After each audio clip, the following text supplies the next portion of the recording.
क्या आपको भी ऐसा हुआ है कि नींद में आपको सांस बंद होने की कैफियत महसूस होती हो और हाथ पाँव हिलाने की ताकत नहीं हो?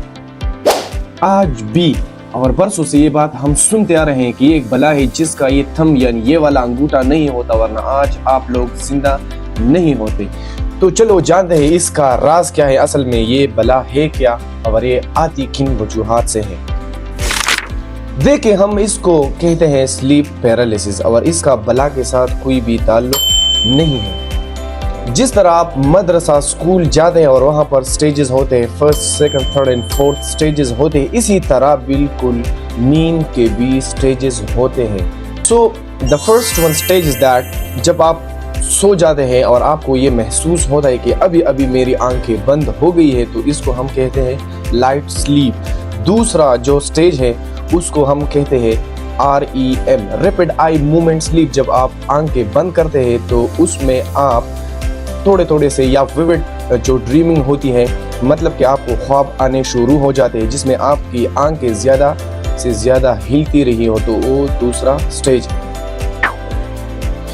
तीसरा जो स्टेज है उसको हम कहते हैं डीप स्लीप। जब आप सो जाते हैं और अपने आप से खबर हो जाते हैं तो ये होता है डीप स्लीप। तो ये स्टेजेस जब आपस में बदलती रहती हो तो इसी वक्त आपका जो ब्रेन है वो कंफ्यूज्ड हो जाता है और उसी दौरान वो आपकी बॉडी को एक पैगाम भेज देता है कि आप उठे।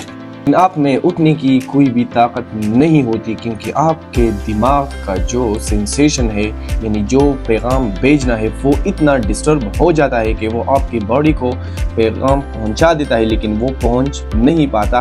तो यहीं पर मामला ख़राब होता है कि आपको ऐसा लगता है कि मेरी पूरी बॉडी जो है वो सुन हो चुकी है, मतलब कि वो हिल नहीं पा रही। तो यहीं पर आपका दिमाग एक्टिवेट रहता है और पूरा जिस्म जो है वो पैरालाइज्ड रहता है। तो इसी वजह से हम इसको कहते हैं स्लीप पैरालिसिस और पश्तो में इसको नाम दिया गया है खपसा।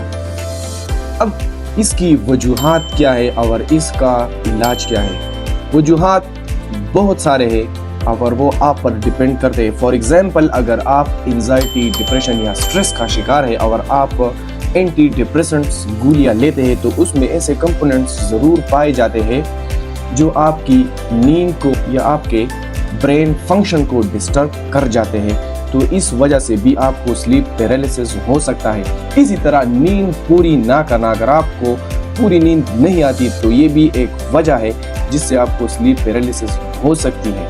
बाद वक़्त आपने ऐसे लोग देखे होंगे जिनको एपिलेप्सी यानी मिर्गी का बीमारी होता है और वो उनकी मेडिकेशन एंटी एपिलेप्टिक जिसको हम कहते हैं वो गोली खा रहे होते हैं, तो उनकी वजूहात से भी ये स्लीप पैरालिसिस आ सकती है। इसी तरह फैमिली हिस्ट्री में अगर आप जाए तो आप देखेंगे कि आपके फैमिली में से भी कुछ लोग ऐसे होंगे जिसको ये एपिसोड्स आते रहते हैं। अगर आपको भी फैमिली वाला मसला है यानी फैमिलियल हिस्ट्री है स्लीप पैरालिसिस का, तो ये वक्त के साथ ठीक हो सकती है। लेकिन अगर आप इसी तरह की मेडिकेशंस लेते हैं, नींद पूरी नहीं करते, तो आपको चाहिए कि उनको प्रॉपरली मेंटेन किया जाए, यानी प्रॉपरली आप नींद पूरा करें।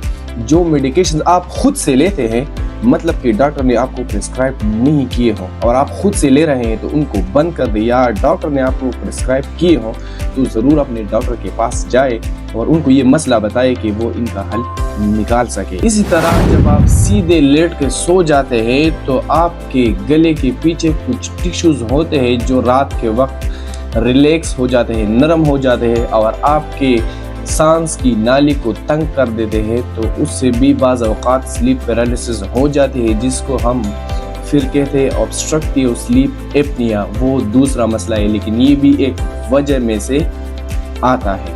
Thank you so much.